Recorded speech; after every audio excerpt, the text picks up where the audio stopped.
ఓం శ్రీమాత్రే నమః. అందరికీ నమస్తే అండి. అందరూ కూడా భగవాన్ అనుగ్రహంతో అందరము బాగుండాలని మనసారా ఆ భగవాన్ ప్రార్థిస్తూ ఉన్నాను. ఈ రోజున సౌందర్యలహరిలోని కంచి పరమాచార్య స్వామి వారు చెప్పిన వివరణ భాష్యం గురించి అయితే మనము విందాం. 16వ శ్లోకం గురించి అయితే విందాం. శ్లోకం అయితే విందాం. కవీంద్రాణం చేత కమలవన బాలాతపరుచిం భజంతే ఏ సంతః కచితి దరుణామేవ భవతీం విరించి ప్రేయస్యస్తరుణతర శృంగారలహరి గభీరాభీర్వాగ్భిః విదధతి సతాం రంజనమమి. బాలసూర్యుని కాంతి పద్మములను వికసింపచేసేటట్లుగా కవీంద్రుల హృదయ పద్మములను వికసింపజేసే నిన్ను అరుణవర్ణంగా ధ్యానించే కొంతమంది సత్పురుషులు సరస్వతీదేవి నవయౌవన శృంగార ప్రవాహం వంటి గంభీరమైన వాగ్జాలముతో నీ భావవిధులైన సత్పురుషుల హృదయములను రంజింపజేసెదరు.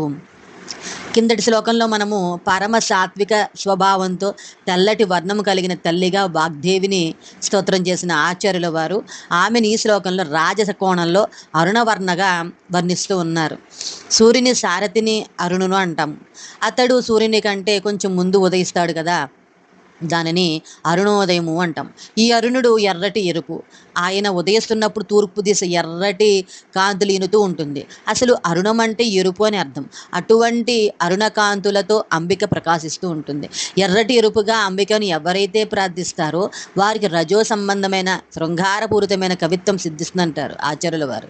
శృంగారము ఎరుపు వర్ణము రెండు రజోగుణ సంబంధములే.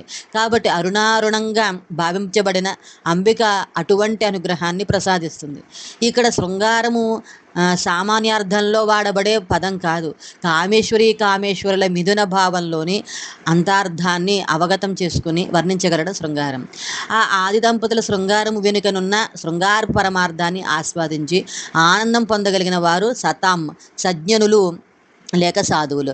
శరజ్యోత్స్న అన్న శ్లోకంలో ధవళవర్ణమైన వాగ్దేవి అనుగ్రహం వల్ల కలిగిన కవిత్వము సాత్వికమైంది అయి ఉండాలి. దానిని ఆస్వాదించగలిగిన వారు విరాగులు. ఒక రకమైన ఆధ్యాత్మిక పరిణత దశలో జ్ఞాన వైరాగ్యములను శృంగార భావంలో కూడా ఆస్వాదించగలుగుతారు. అటువంటి సరస్వతీదేవిని అరుణవర్ణంగా భావించేవారు పైన చెప్పిన పరిణత మనస్కులైన సాధువుల హృదయములను అలరించే విధంగా పాడగలరు.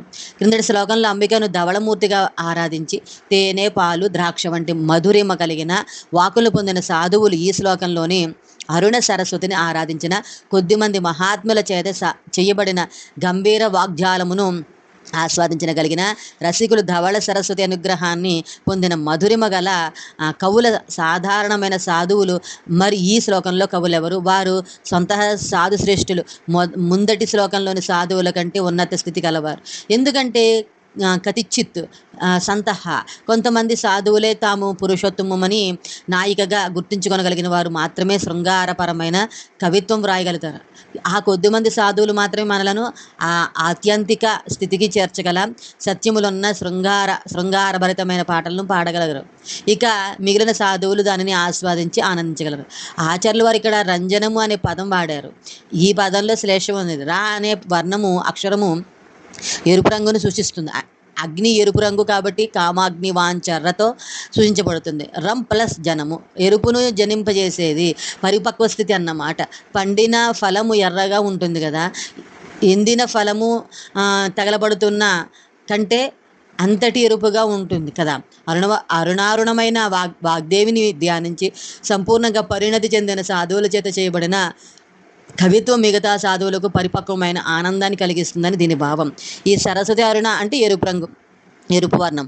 ఆమె అనుగ్రహాన కవులు రం ఎర్రదనాన్ని శృంగార తరంగాలతో కూడిన కవిత్వాన్ని సృష్టిస్తారు. ఆచార్యుల వారు ఆ కవిత్వాన్ని గంభీర బీర్వాగ్భి ఎంతో లోతైన భావగర్భితమైన అంతరార్థం కలిగిన మాటలుగా వర్ణిస్తూ ఉన్నారు. ఈ కవిత్వముని మహాసముద్రంలో పైకి కనిపించేవి శృంగారపు కెరటాలు, లోపలికి దూకితే జ్ఞాన ముత్యాలు పగడములు దొరుకుతాయి. కామేశ్వరీదేవి కూడా అరుణ అని పిలువబడుతోంది.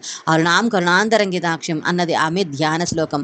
ఆచార్యుల వారు చే శ్లోకంలో స్తోత్రం చేయబడిన అరుణ సరస్వతి అష్టభుజి అయిన కామేశ్వరీదేవి అని విజ్ఞుల అభిప్రాయం. 4 చేతుల్లో కామేశ్వరి ధరించే ధనుర్బాణ పాశాంకముల మిగతా 4 చేతులతో సరస్వతీదేవి ధరించి వరదాభయ ముద్రల పుస్తక అక్షమాలను ధరిస్తుంది. ఈ విధంగా మనము 16వ శ్లోకానికి పరమాచార్య స్వామి వారు చెప్పిన వివరణ అయితే విన్నాం కదా. తర్వాత 17వ శ్లోకం గురించి అయితే విందాము. అంతవరకు స్వస్తి. ఆ భగవాన్ యొక్క అనుగ్రహం మనందరిపైన ఉండాలని కోరుకుంటూ ఉన్నాను. సర్వజన సుఖినో భవంతు, సమస్త మంగళాని భవంతు. స్వస్తి.